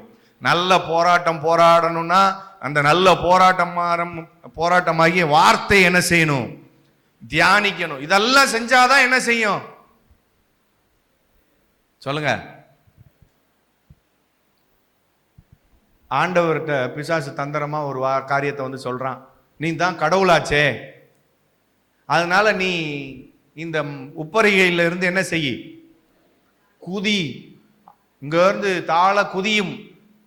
அப்படி சொல்லிட்டு சும்மா சொல்லல, அவன் என்ன ஒரு ரெஃபர் பண்றான், உன்னை காக்கும்படிக்கு உனது தூதர்கள் என்ன செய்வார்கள்? கைகளிலே ஏந்தி கொண்டு போவார்கள் அப்படின்னு சொல்லப்பட்டிருக்கிறது. யாருக்கு தெரியுது? பிசாசுக்கு தெரியுது. நம்மளை சுத்தி நம்மளுக்கு தூதர் இருக்காருங்கன்னு நமக்கு தெரியுதா? சொல்லுங்க. உங்களுக்கு வலதுபுறமும் இடதுபுறமும் நம்மளை சுத்தி எப்போதுமே 2 தூதர்கள் இருக்காங்கன்னு தெரியுமா தெரியாதா? தெரியலைன்னா பரவாயில்ல, தெரிஞ்சுக்குங்க. உங்களை பார்த்து எப்பவுமே பக்கத்துல 2 ஏஞ்சல்ஸ் நம்மள கூடவே இருப்பாங்க. ஆமென். ஏன்னா வசனம் சொல்லுகிறது, அவரவர்களுக்கு உண்டான தேவதூதர்கள் தேவனுடைய சன்னிதானத்துல இருக்கிற மட்டும் இல்ல, நம்மளோடு கூடவும் இருக்கிறாங்க. நம்மளை காக்கும்படிக்கு அவர்களை கட்டளையிட்டு வச்சிருக்கிறார். அதனாலதான் பல நேரங்களில் நாம் பாதுகாக்கப்படுகிறோம். சரி, கவனிங்க. இப்போ இந்த நல்ல ஜெபம் பண்ணும்போது, நல்ல துதிச்சு தேவனுடைய சமூகத்துல போராடி ஜெபிக்கும் போது நம்முடைய தரிசனங்களை மாற்றும்படிக்கு ஆண்டவர் அந்த தரிசனங்களை நிறைவேறும்படிக்கு செய்கிறார். நிறைய நேரங்கள்ல நம்முடைய வாழ்க்கையில நிறைய ப்ராஃபசிஸ் வந்திருக்கும், தீர்க்க தரிசனங்கள் வந்திருக்கும். உங்களை அப்படி பண்ணுவேன், உங்களை நல்ல உயர்த்துவேன், வாழாக்காமல் தலையாக்குவேன். ஒவ்வொரு வருஷமும் நமக்கு வாக்குத்தத்தங்கள் கிடைக்கிறது. மாதந்தோறும் நாம் வாக்குத்தத்தம். ஏன் இவைகள்லாம் சில நேரங்கள் நம்முடைய வாழ்க்கையில நிறைவேறாதது போலவே இருக்கிறதுன்னு நினைக்கிறீங்க? சொல்லுங்க. ஏன் தீர்க்க தரிசனங்கள் நம்முடைய வாழ்க்கையில நிறைவேறாமல் இருக்கிறது போலவே காணப்படுகிறது? ஏன் தெரியுமா? இப்படியே நீங்க அமைதியா இருக்கிறதுனால தான். உண்மைங்க. ஒண்ணு அதுக்கு ஏதாவது தண்ணி ஊத்தி வளர்க்கணும். 3 பேருக்கு விதை கொடுத்து அனுப்பிச்சாரு. ஒருத்தருக்கு 5, ஒருத்தருக்கு 2, ஒருத்தருக்கு 1. 5 பேர் என்ன பண்ணாங்க? 5 கொடுத்தவர் 10 மாத்தினாரு, 2 கொடுத்தவர் 1 மாத்தினார். 1 கொடுத்தவர் என்ன சொன்னார் தெரியுமா? நீர் பயங்கரமான ஆள்னு எனக்கு தெரியும், நீர் விதைக்காத இடத்துல அறுக்கிறவர்னு எனக்கு நல்லாவே தெரியும், அதனாலதான் சும்மா வச்சுட்டேன், பேசாம வச்சிருக்கேன். வந்து கேட்டா எதுக்கு இந்த வம்புன்னு எடுத்து கொடுத்துட்டு போயிடுவான், இது எதுக்குடா வம்பு அப்படின்னு சொல்லி வச்சுட்டாரா. நீங்க எந்த லிஸ்ட்ல இருக்கிறீங்க? பக்கத்துல திரும்பி பாருங்க. பல பேர் சும்மா தான் வச்சிருக்க மாதிரியே தெரியுது. பல பேர் சும்மா தான் வச்சிருக்கிற மாதிரியே தெரியுது. வசனத்தெல்லாம் வாங்கி வாங்கி வருஷத்துக்கு ஒரு தடவை பக்தி வைராக்கியம் பண்ணா பக்தியோட வந்து முன்னாடி வந்து அவங்களுக்கும் கொடுக்குற வாக்குத்தத்தை நம்ம இடத்துல கொடுப்பீங்களா பாஸ்டர்? பாருங்களா, வாக்குத்த சபைக்கு ஒரு வாக்குத்தத்தம், அப்புறம் தனிப்பட்ட ரீதியில. சார் நான் கேட்குறேன், இன்னும் இப்போ 8 மாதம் ஆயிடுச்சு. உங்களுக்கு கொடுத்த இந்த வருஷம் கொடுத்தாங்கல்ல வாக்குத்தத்தம், அது என்னன்னு தெரியுமா? எங்க பின்னாடி இருக்கிறத சொல்லக்கூடாது, உன்னுடனே அது சொல்லக்கூடாது. உங்களுக்குன்னு கொடுத்தது என்ன? எத்தனை பேருக்கு தெரியும்? சும்மா கையை மட்டும் தூக்குங்க. சரி, 1 2 3 4 5. இங்கே பாருங்க, நினச்செல்லாம் தூக்கக்கூடாது. ஆமாம், உங்களுக்கு வாக்கு தெரிஞ்சா சொல்லுங்க, இல்லைன்னா விட்டுரும், ஒன்றும் பிரச்சனை இல்லை. இதுக்காக நான் உங்களுக்கு பனிஷ்மெண்ட்டாக கொடுக்க முடியும்? நீங்கள் வாங்கி பத்திரமா வச்சுருக்கீங்கன்னு சொல்கிறீங்க, ஞாபகப்படுத்துகிறேன், வேற ஒன்றும் சொல்லலை. அது பயன் இல்லாமல் உங்கள் பாக்கெட்லேயே இருக்குது, அதைத்தான் சொல்கிறேன், அதை பயன்படுத்துங்கன்னு சொல்கிறேன். இப்போ வாக்குத்தத்தம் கொடுத்தாங்களா? வாக்குத்தத்தத்தை நீங்கள் எத்தனை பேர் அதை டெய்லி அதை சொல்லி அறிக்கை செய்கிறீங்க? கிடைச்ச வாக்குத்தத்தத்தை என்ன செய்யணும்? டெய்லி என்ன செய்யணும்? சொல்லணும். சொன்னாதான் நடக்கும். சொன்னாதான், நீங்க சொன்னாதான் தண்ணி ஊத்துறது மாதிரி. அதுக்கு இல்லைன்னா வாங்கி கொண்டு பேங்க்ல இல்ல, சும்மா வச்சது மாதிரி. நிறைய பேர், எத்தனை பேருக்கு வாக்குத்தத்தங்கள்லாம் கிடைச்சிச்சு அதை சொல்லுங்க. எத்தனை வாக்குத்தத்தம் வாங்கினீங்கல்ல, அவங்கெல்லாம் கை தூக்குங்க. எல்லாருக்குமே வாக்குத்தத்தம் கிடைச்சா வெரி குட். ஒருவேளை தனி ஜபத்திலையும் ஆண்டவர் பேசி வச்சிருப்பாரு, உங்கள்கிட்ட பேசியிருப்பாரு, தனியா பேசியிருப்பாரு, ஊழியக்காரர் ஜெபம் பண்ணும்போது வந்து பேசியிருப்பாரு. அதெல்லாம் வாங்கி வாங்கி என்ன பண்ணி வச்சிருக்கிறீங்க? பத்திரமா. சூப்பர். உங்களுக்கே ஒரு கை தட்டி கொள்ளுங்க பாருங்க. அதுக்கும் கை தட்டுறதுக்கு ஆள் இருக்கு. நாம சொல்றது எல்லாத்துக்கும் செய்வாங்க. ரொம்ப நல்லவர். நல்ல உற்சாகமா கை தட்டுங்க பார்க்கலாம் எல்லாரும். சரி, இப்ப பாருங்க, வாங்கி வச்சுட்டே இருக்கிறதுனால யூஸே கிடையாது. அதை என்ன செய்யணும்? வாழ்க்கையில பிரயோஜனப்படுத்தணும், அதை வாழ்க்கையில அபியாசப்படுத்தணும், அது நிறைவேறும்படிக்கு ஜெபிக்கணும். ஜெபிச்சாதான் நிறைவேறும். சரி, இப்ப ஆண்டவர் நம்மளை தலையை உயர்த்துவேன்னு இன்னைக்கு வாக்கு பண்றார். தலையை உயர்த்துவேன்னு வாக்கு பண்ணவர் சொன்னதை செய்வார்னு நான் சொல்லிட்டேன்.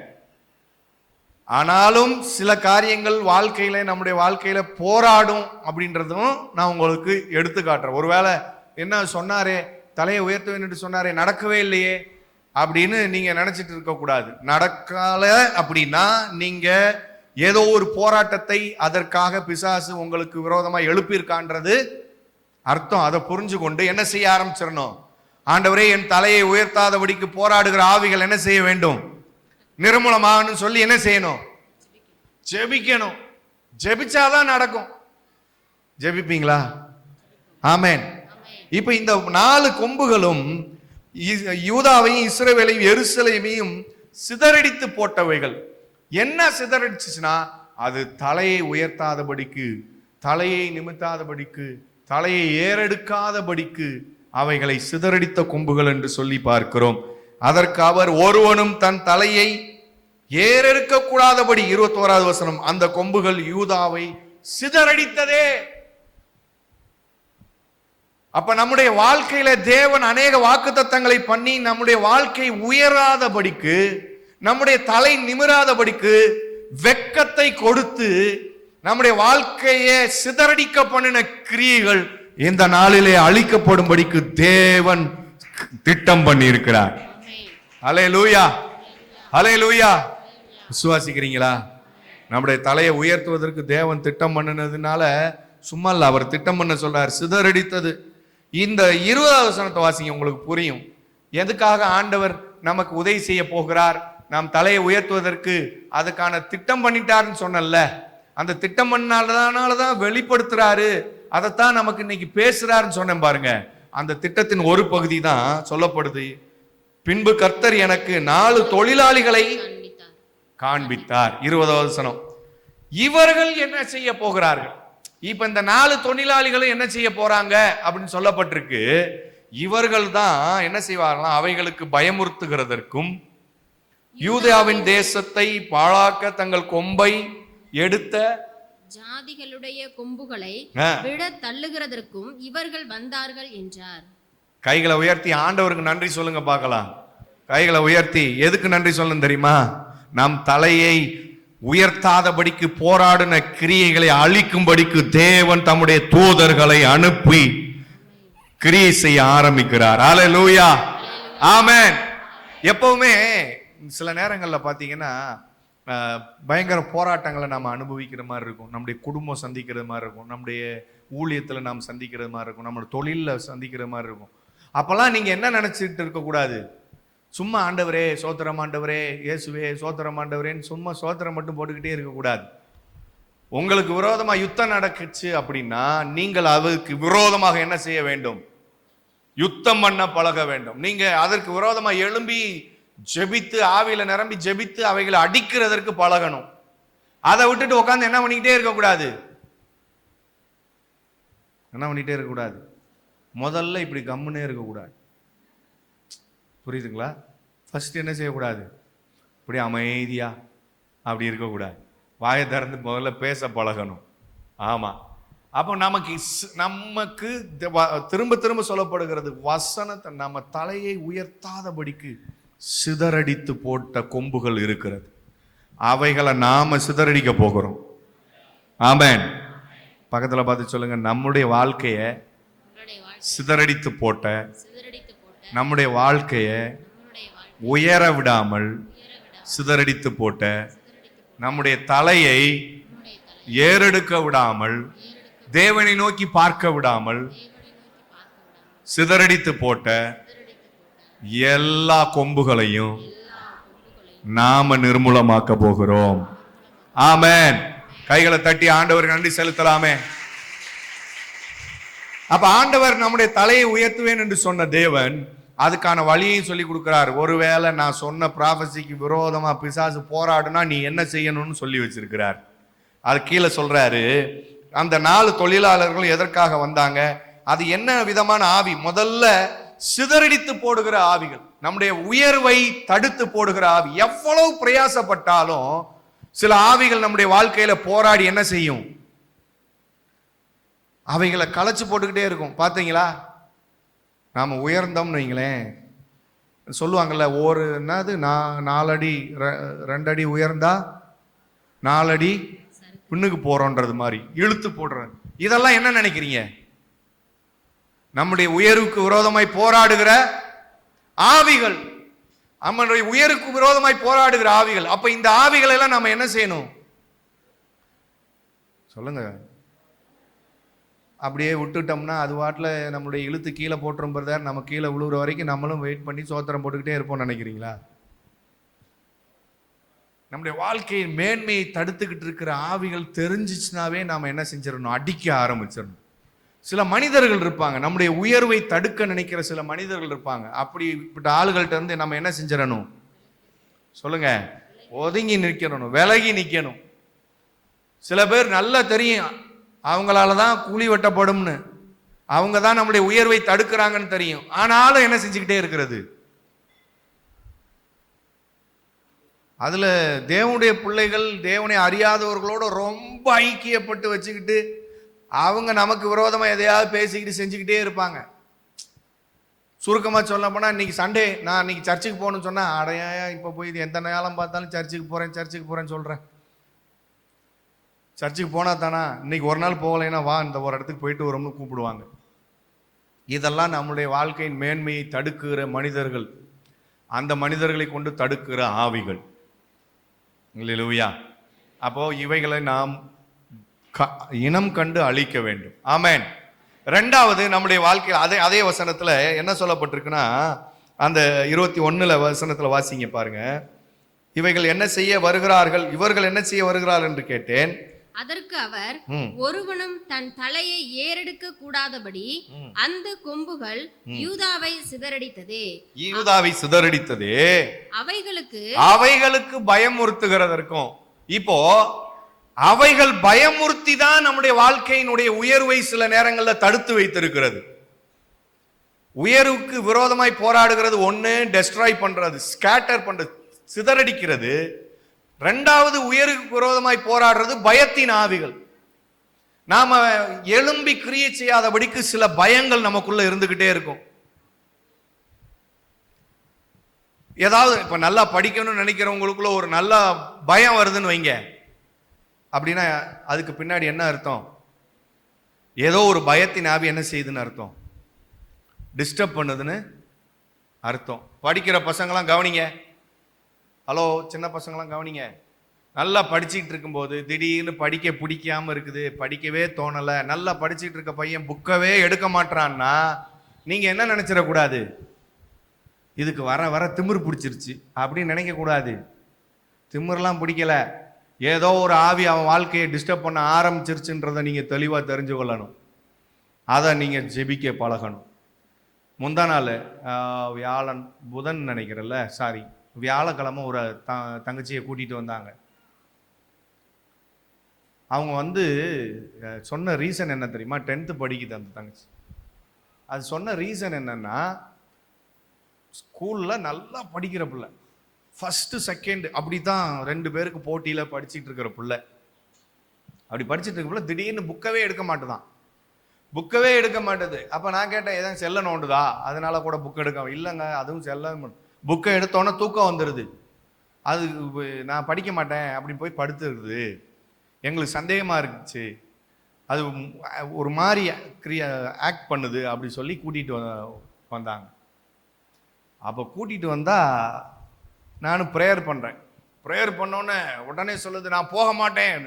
என்னடா அது, படிக்கலைன்னு தானே கூட்டிட்டு வந்தாங்க, எவனோ ஒருத்தன் போக மாட்டேன்னு சொல்றானேன்னு சொல்லி, ஏன் போக மாட்டேன்னு, நான் போகவே மாட்டேன், நான் இதுக்குள்ளதான் இருப்பேன்னு. சரின்னு சொல்லிட்டு எதுக்கு? அப்போ நான் இந்த ரூட்டை ஜோம் பண்ணி கேட்டுக்கிட்டே இருக்கேன், ஆண்டவரே இது எதுக்காக, இது இப்படி இந்த பாப்பா பாதிக்கப்பட்டிருக்கு. அப்போ 4-5 ஆவிகள் இருந்ததுல ஒன்றா சொல்றாரு. அப்போ நான் ஒன்றுக்கா சொல்றேன், சூசைட் ஸ்பிரிட் வெளியே போகுது. அடுத்து அவங்க தாத்தா, செத்து போன தாத்தா வந்தாரு, அவர் அழுகிறாரு, என் பேத்தியை விட்டு நான் போக மாட்டேன் விட்டுருன்னு சொல்லி அழுகிறாரு. அப்புறம் அவரை நீ போயா, ஏயா உடனே அங்கே வச்சாச்சு, எதுக்கு இவருக்கு இது கூட தெரியுறேன்னு சொல்லி உன் இடத்துக்கு போயான்னு சொல்லோன்னா அங்கே இப்படியே ஒன்றா போகுது, ஒன்று மட்டும் போக மாட்டேன்னு. அப்போ அது சொன்ன காரியம் என்ன தெரியுமா? நீங்கள் நம்ப மாட்டீங்க, இது கூட படித்த இன்னொரு பொண்ணு, அது பூசாரியுடைய பொண்ணு. அந்த பொண்ணுக்கும் இதுக்கும் போட்டி இருக்கிறதுனால இந்த பொண்ணு படிக்குது, நல்லா படிக்குதுன்றதுக்காக அவன் ஒரு 90 போட்டு விட்டுருக்கான். அந்த 90 எடுத்துட்டு வந்து அந்த பொண்ணு வந்து தடவி விட்டுருது இது மேல. அதுல இருந்து இந்த ஆவி உள்ள வந்துக்கிருச்சு. உள்ள வந்து அதை படிக்க விடாம டிஸ்டர்ப் பண்ணுது. இது எங்கேயாவது கேள்விப்பட்டிருப்போமா? யோசிச்சு பாருங்க. நம்முடைய பிள்ளைகள் படிக்க மாட்டாங்க, மாதிரி இல்லை, வேற மாதிரி தெரியுறான் அப்படின்னு நம்ம குறை தான் சொல்லுவோமே தவிர அதுக்கு என்ன ரீசன்னே நாம் என்ன செய்ய மாட்டோம், கண்டுபிடிக்க மாட்டோம். சில பேர் செல்ல தூக்கிட்டு தெரியுவான், அதுக்காக நான் சொல்லலை, அது வேற. அது ஒரு அடிமைத்தனத்தின் ஆவிதான், அதுவும் அடிமைத்தனம் தான். பிசாசு எந்த நேரம் செல்லையே நோண்டிட்டு இருப்பாங்க பாருங்க படிக்கிற வயசுல. சில பேர் பார்த்தீங்கன்னா உட்காந்த இடத்துல இருந்து ஒரு நாள் ஒருத்தன் ஒரு மேரேஜ் நடந்துட்டு இருக்குங்க. மேரேஜ் நடந்துக்கிற இடத்துல எப்படி இருக்கும்? மேரேஜ் நடந்து முடிஞ்சு ரிசப்ஷன் நடந்துட்டு இருக்கு. ரிசப்ஷன் நடந்துட்டு இருக்கிற இடத்துல பார்த்தீங்கன்னா ஒருத்தர் சவுண்டு பலமா கேட்குது. அவ்வளோ கச்சமச்சம் ஜனங்கள் அங்கங்க போயிட்டு இருக்கிறாங்க. இவன் சவுண்டு கொடுக்குறான். என்ன சவுண்டு கொடுக்குறான் தெரியுமா? வராண்டா ஆடுறா, நாங்க ஓடுறாண்டா ஆடுறான்றான். நான் பயந்து என்னடா அது பிரச்சனை ஆயிடுச்சோன்னு சொல்லிட்டு அங்கங்க தேடி பார்த்தா ஒருத்தன் அங்கிட்ட அந்த உட்காந்துட்டு செல்லுல சொல்லிட்டு இருக்கான். வராண்டா அடி ஆடுறான்றான்.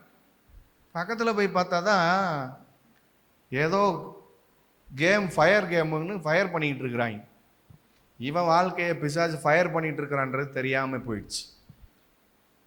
கவனிங்க, இது மாதிரி விளையாட்டுக்கள் நிமித்தம் பிசாசுக்கு இடம் கொடுத்துருக்க பிள்ளைகளை நீங்கள் ஜெபம் பண்ணி மீட்கணும். சும்மா திட்டிக்கிட்டே இருக்கிறதுனால ஒன்றும் ஆக போகிறது கிடையாது. உங்கள் பிள்ளைகளுக்காக நீங்கள் திறப்பில் நின்று ஜெபிக்கணும். அவன் வாழ்க்கையை திசை திருப்புகிற பொல்லாத ஆவிகள், சிதறடிக்கிற ஆவிகள், அதுதான். அவன் தலை உயர விடாதபடிக்கு, அவன் மேன்மை அடையாதபடிக்கு, அவன் படிப்புல நல்ல சிறந்து விளங்காதபடிக்கு, அவன் வாழ்க்கைக்கு விரோதமாய் போராடுகிற ஆவிகள் அது. நீங்கள் பெற்றோர்கள் குறை சொல்வதை, தண்டிப்பதை, அடிப்பதை நிறுத்திவிட்டு என்ன செய்யணும் சொல்லுங்க? அவனுக்காக, அவங்களுக்காக ஜெபிக்கணும். அல்லேலூயா.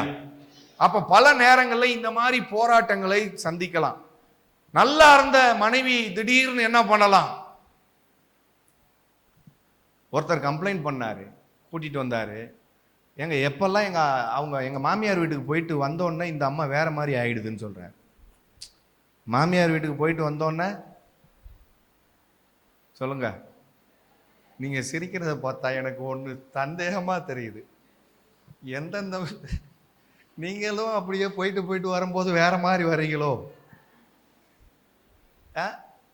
சில பேர் தெரியாதுங்க. நான் உண்மையை சொல்றேன். நம்ம ஜெபம் பண்ணி அதுக்கப்புறம் நான் ஆயில் போட்டு சரி ப்ரேயர் பண்ணுங்க, இப்போ நல்லா இருந்துச்சு பாஸ்டர் அப்படி சொல்லுவாங்க. ஓகே, நல்லா இருந்துச்சுன்னா நல்லா தோத்திரம் ஆளை விடுங்க அப்படின்ட்டு விட்டுறது. திரும்ப கொஞ்ச நாள் கழிச்சு திரும்ப ஃபோன் வரும்.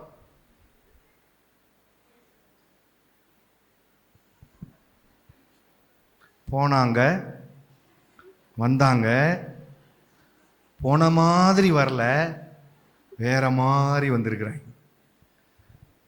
இது நடக்குது, குடும்பங்கள்ல நடக்குது. இந்த அம்மா ஏதாவது சொல்லி கிள்ளி பஞ்சாயத்து பண்ணி எதையாவது தடையை விட்டுட்டு அதை அனுப்பிச்சி விட்டுறது. இந்த அம்மாவும் வந்து இங்கே வந்து தெரியாமல் சண்டை போட்டுக்கிட்டு இருக்கிறது. அப்புறம் தான் நான் சொன்னேன், ஏப்பா இது பிசாஸ் போராடுது. ஒன்று நீ ஜெபம் பண்ணணும், நல்லா ஜெபம் பண்ணணும். இந்த ஆவி கட்டி ஜெபம் பண்ணு. உனக்கு விரோதமாக உன் வாழ்க்கைக்குள்ளே போராடி குடும்பத்தை ரெண்டாக்குகிற கிரியைகளை போராடி ஜெபம் பண்ணணும். இன்னொன்று என்னென்னா, அந்த அம்மாவுக்காகவும் ஜெபம் பண்ணணும். யாருக்கு எடுக்கிறாங்களோ சோத்திரம் வரமாட்டுதே, தாய்மார்களுக்கு ஆப்பு அடிக்கிறாரே அப்படின்னு நினைக்கிறீங்களா? நல்ல உங்களை பற்றி நான் சொல்லவே மாட்டேன். நான் சொல்கிறது அவங்கள சொல்கிறேன். அந்த அந்த அந்த குடும்பத்தில் நடந்துச்சுல அதை சொல்கிறேன். அந்த குடும்பத்தில் அந்த அம்மாவுக்காக ஜெபம் பண்ண சொல்லியிருக்கு.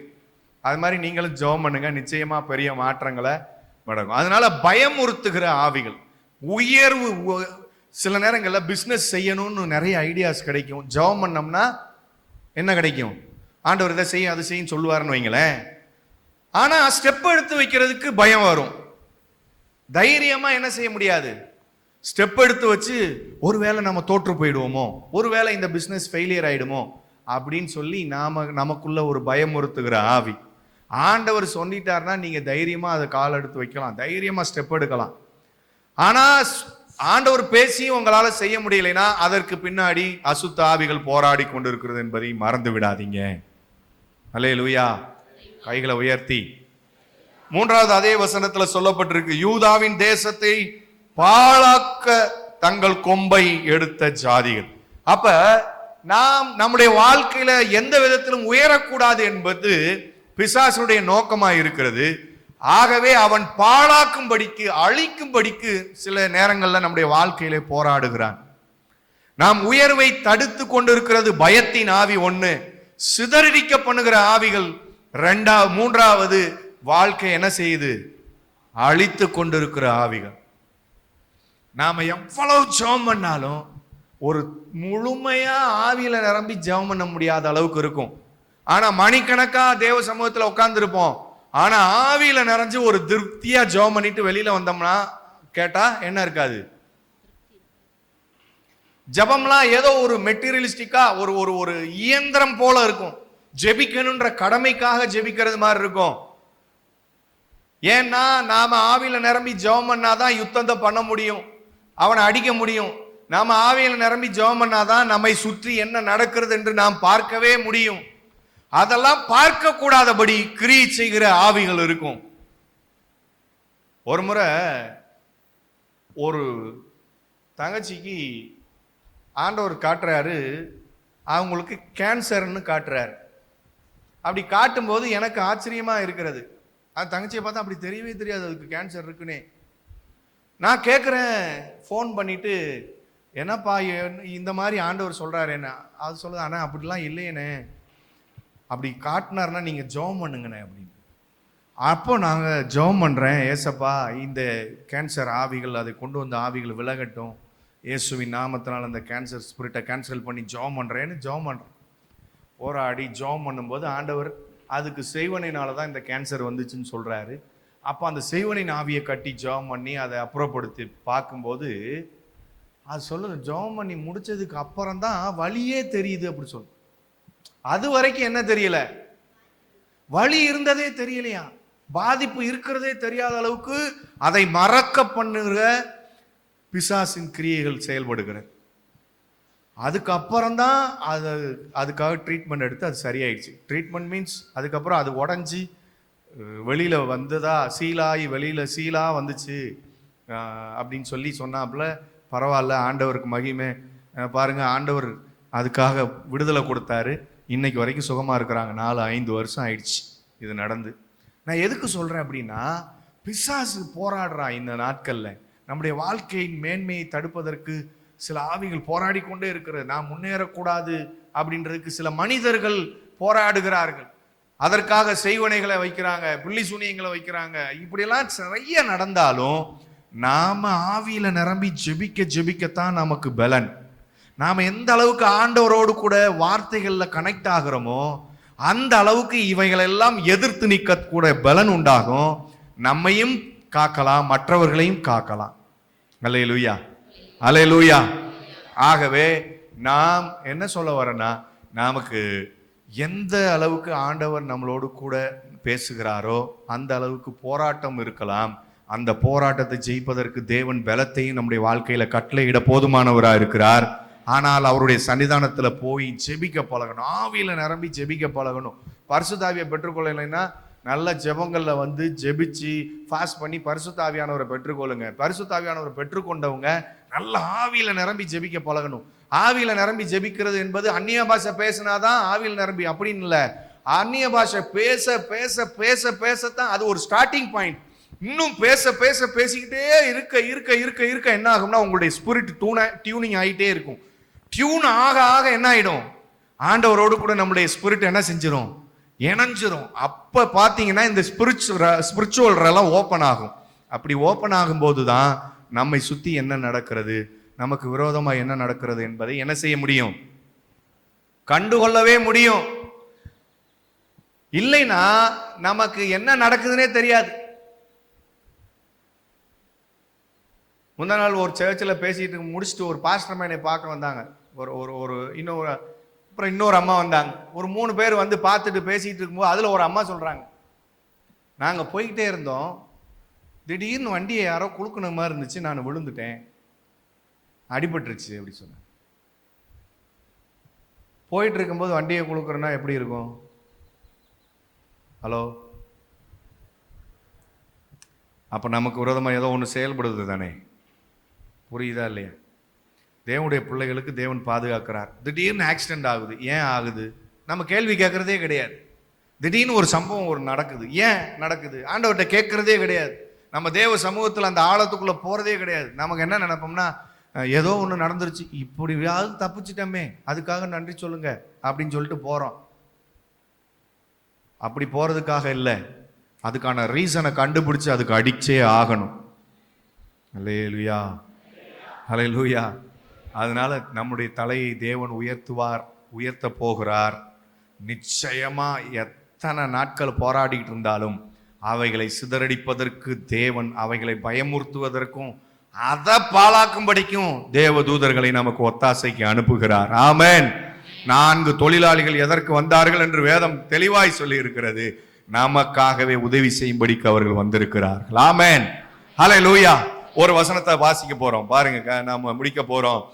சங்கீதம் 89:17 வாசிங்க. 89:17. சங்கீதம் 89:17.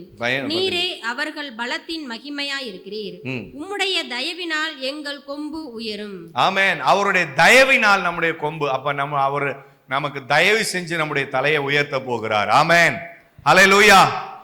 நமக்கு வாக்கு பண்ணின தேவன் அதை நிறைவேற்றுறதுக்கு தயையும் என்ன செய்ய போகிறார்? செய்ய போறார். அடுத்து அதே வசனத்துல அடுத்த பகுதி 21வது வசனம், அதே அதிகாரம் 21, சங்கீதம் 89:21. என் கை அவனுடைய உறுதியாயிருக்கும், என் புயம் அவனை பலப்படுத்தும், சத்துரு அவனை நெருங்குவதில்லை. 24 வாசிங்க. 24. என் உண்மையும் என் கிருபையும் அவனோடு இருக்கும், என் நாமத்தினால் அவன் கொம்பு. அவர் நாமத்தினால நம்முடைய கொம்பை தேவன் உயர்த்த போகிறார். ஆமென், ஹல்லேலூயா. கடைசி ஒரு வசனத்தை நாம் வாசிக்க போகிறோம். நாம இப்ப என்ன செய்ய போறோம்னா, அடுத்து வாசிச்சுட்டு ஜெபிக்க போகிறோம். மீகா எழுதின தீர்க்கதரிசன புஸ்தகம் 4வது அதிகாரம் 13வது வசனத்தை நாம் வாசிச்சு ஜெபிக்க போறோம். இந்த தயவுக்காக, தேவனுடைய தயவு, நம்முடைய உயர்வுக்கு வேண்டிய தயவை நமக்காக ஜெபிக்க போகிறோம். அவருடைய நாமத்தினால கிடைக்கிற அந்த உயர்வுக்காக ஜெபிக்க போகிறோம். அடுத்து அதுல பாருங்க, 4:13. மீகா 4ஆம் அதிகாரம் 13ஆம் வசனம். சீயோன் குமாரத்தியே, நீ எழுந்து போராடி, நான் உன் கொம்புகளை இரும்பும் உன் குளம்புகளை வெண்கலமும் ஆக்குவேன், நீ அநேக ஜனங்களை நொறுக்கி போடுவாய். கவனிங்க, இதுதான் நான் இவ்வளவு நேரம் பேசிக்கிட்டு இருந்தேன். நீ அவைகளின் கொம்புகளை என்ன செய்வாய்? அநேக ஜனங்களை என்ன செய்வாய்? நொறுக்கி போடுவாய். நம்மளை சிதறடித்த ஆவிகளை நாம சிதறடிக்கும்படிக்கு தான் தேவன் விரும்புகிறார். நம்மை கொண்டே அவைகளை அடிக்க வேண்டும் என்று விரும்புகிறார். அல்லேலூயா. அப்ப அவருடைய தயவினால் நம்முடைய கொம்பை உயர்த்தி, நம்முடைய தலையை உயர்த்தி, அவருடைய நாமத்தால் நம்முடைய தலையை உயர்த்தி என்ன செய்ய போகிறார்னா,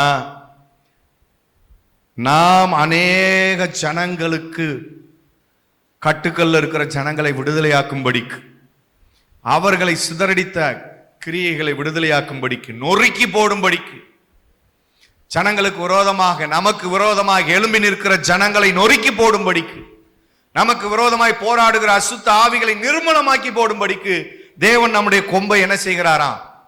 இரும்பு கொம்பு போல மாத்த போறார். அப்படின்னா நமக்கு நல்ல தைரியத்தையும் நல்ல விசுவாசத்தையும் கொடுத்து நடத்த போகிறார். ஆமென். அடுத்து சொல்றாரு, அவர்கள் தேடி சேர்த்ததை நீ கர்த்தருக்கென்றும் அவர்களுடைய ஆஸ்தியை பூமிக்கெல்லாம் ஆண்டவனாய் இருக்கிறார் என்றும் நியமிப்பாய். அல்லேலூயா. நம்முடைய தலை உயர்த்தப்பட போகுது அப்படின்னாவே, நம்முடைய தலை உயர்த்தது எதுக்கு தெரியுமா?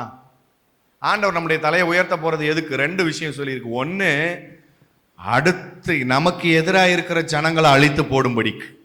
2வது, பிசாசு வைத்திருக்கிற எல்லா ஐஸ்வர்யங்களையும் எடுத்து அநேகருக்கு ஆசீர்வாதமா கொடுக்கும்படிக்கு.